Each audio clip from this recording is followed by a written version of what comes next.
Guys, happy motivation. Get your motivation. Motivation. Happy day, y'all. Had to get you some motivation heading your way. So this is a tense topic, but one we all need is how do you save a broken relationship? Ooh. How do you save a broken relationship? First, just like I said before when I was talking about healthy boundaries, how we all want connection. That's like the most important thing that we want out of this existence here is connection with someone in relationships. So relationships are a big part of that. So we can't sit here and deny that we don't want to be in relationships when we actually really do, when we're craving that all the time. So how do you save a broken relationship? Number one, you have to be willing. So maybe you're saying to yourself, no, they don't talk to me, so I'm not gonna save it. That's not a good enough reason, because that could be a misunderstanding. Or no, I'm not gonna talk to them. I'm not gonna try to save this relationship because they don't like me. Again, that's not a good enough reason either, because again, it could be a misunderstanding.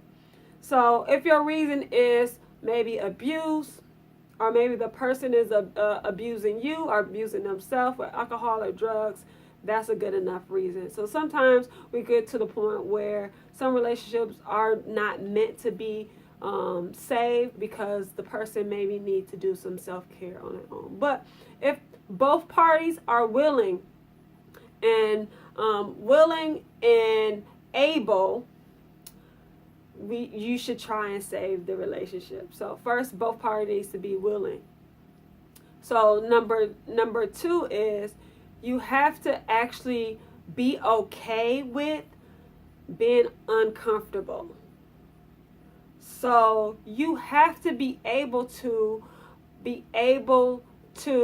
listen when someone is saying something that maybe you don't want to hear. So you have to be willing to be uncomfortable. And as you're being willing to be uncomfortable, that's two. Number three is you actually need to listen. And so when you're listening, you're actually taking in what the other person is saying. You're not just being on defense of getting ready to fight back with, I'm not like that, that ain't happen. But actually really taking in what that person is saying and really meditating on that.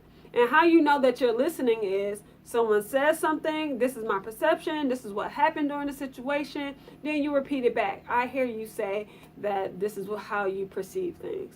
Then you say, oh, okay, they say yes. Then you say, well, okay, this is mine. Then you give your side of it. So both parties should listen and then repeat back what the other person is saying.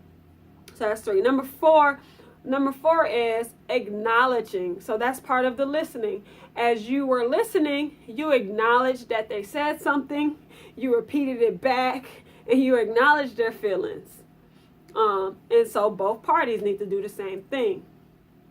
So once you acknowledge their feelings, there needs to come to some type of forgiveness. So forgiving yourself, most importantly, of any role that you felt, maybe it was a misunderstanding, and forgiving the other one for whatever it is, just forgiving. And when we have this forgiving, so that's number 5, I believe. When we have this forgiveness, number 6, we can't come in with the expectation of how the healing process should work. So once you come to this agreement and he's like, okay, I forgive you, yeah, I heard you out. Let go of any expectations of how the person is going to respond next. Because maybe we might need to take some space, and maybe we need to cry, but no expectations, because maybe you need to cry, maybe that person doesn't need to cry. Maybe that person needs to write down. Maybe that person needs to go for a walk. Maybe whatever it is, you cannot control how the healing process works for somebody else. Because guess what? They just got done hearing some uncomfortable stuff about them.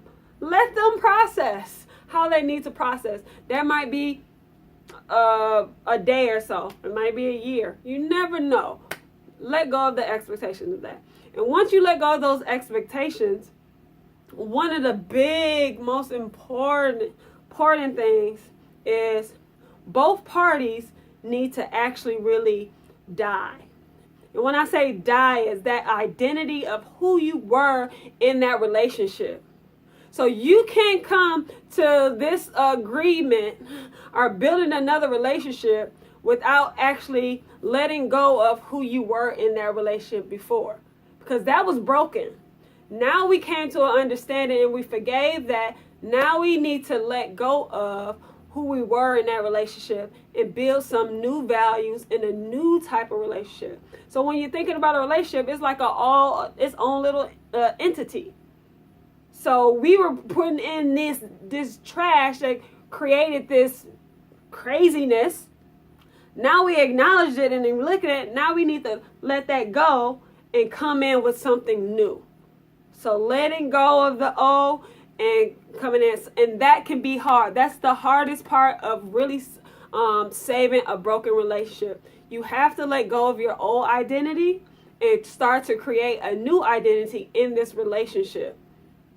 So that's the big one. So my name is Venus Washington. Hopefully this video was beneficial. You guys have a great day. Peace. Save those relationships. Go get them.